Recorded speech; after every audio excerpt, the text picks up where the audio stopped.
Olá a todos, sejam bem-vindos a mais uma apresentação do Preconic.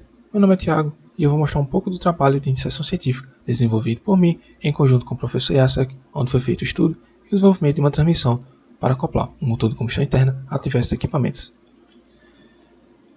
É importante definir que uma transmissão é um conjunto de mecanismos que, quando trabalhados, possuem a capacidade de multiplicar ou reduzir torque de uma fonte geradora de rotação. Fonte essa aqui pode ser um motor elétrico, um motor a combustão ou até mesmo um ser humano. Geralmente, esse tipo de dispositivo é formado por eixos, engrenagens, polias, chavetas e uma caixa que consiga unir todo o conjunto. A quantidade de torque ou velocidade angular que vai sair da caixa tem que ser definida por meio da relação de transmissão. Essa relação de transmissão é dada por características geométricas dos pares de engrenagens ou dos pares de polias que fizerem parte da caixa. Podemos citar como, por exemplo, o número de dentes das engrenagens ou o diâmetro das polias. Um exemplo de aplicação está na geração de energia. Torres eólicas utilizam o deslocamento de ar para gerar rotação em um eixo. Só que devido ao grande tamanho necessário das pares e a baixa velocidade de deslocamento de ar, a quantidade de velocidade angular que se possui no eixo é muito baixa. Sendo assim, existe uma necessidade de um sistema de transmissão capaz de multiplicar a velocidade angular para poder gerar maior potência de geração de energia na fonte. Para esse trabalho, temos como objetivo desenvolver um sistema de transmissão simples, capaz de trabalhar em conjunto com um motor estacionário para uso em algum equipamento ou estrutura. Sendo necessário aprender sobre motores e dimensionamento de elementos de máquinas, determinar a relação ideal de transmissão para o sistema, determinar como seria o design da caixa, onde iria todo um conjunto, a utilização de alguma ferramenta computacional para desenhar ou modelar o sistema e a fabricação.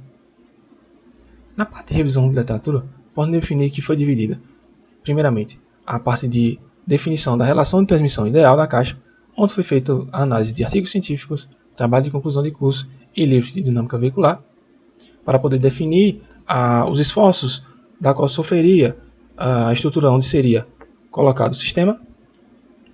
Para a parte de dimensionamento de elementos de máquina, foram utilizadas a análise de bibliografias para projetos mecânicos, muito comuns em curso de engenharia mecânica.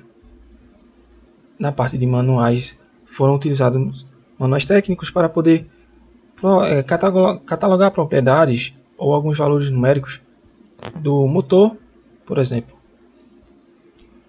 Na metodologia, foram divididos em partes. A primeira parte consiste em planejar, onde foi feito o estudo do cronograma do trabalho, as ferramentas necessárias para o desenvolvimento do mesmo, equipe de trabalho, softwares que poderiam ser utilizados ou análise bibliográfica. A segunda parte da metodologia consistiu na catalogagem de parâmetros dos equipamentos que trabalhariam em conjunto com a transmissão.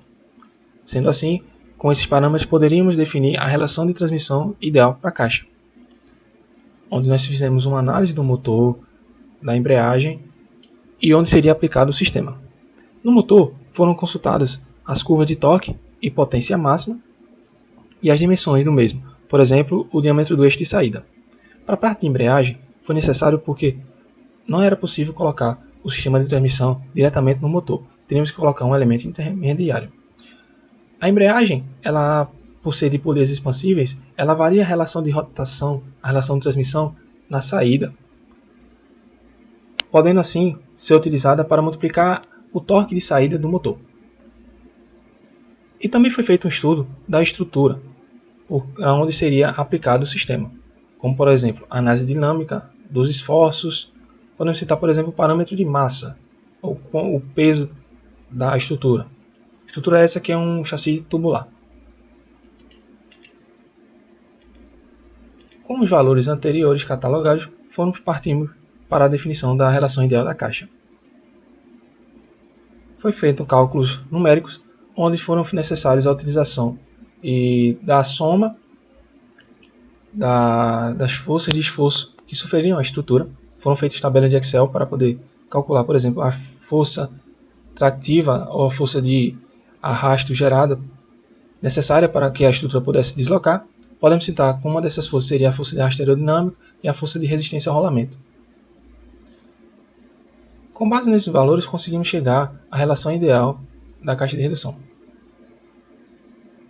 A terceira parte consistiu no desenvolvimento do desenho.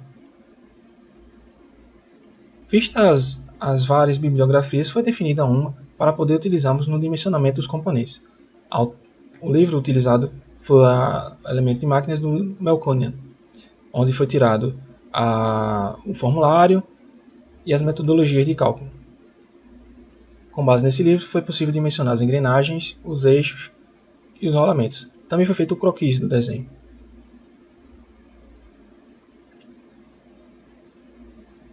Definidos os componentes, partimos para a parte de desenho, onde foi desenhada a caixa, os rolamentos, as engrenagens, definidos materiais.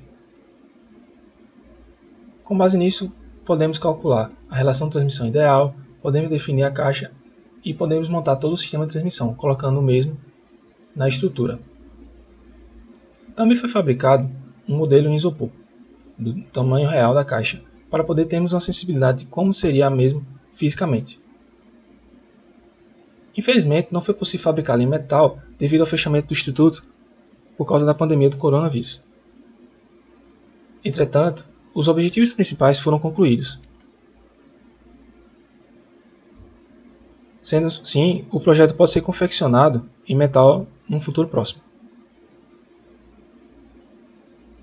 Muito obrigado e até mais.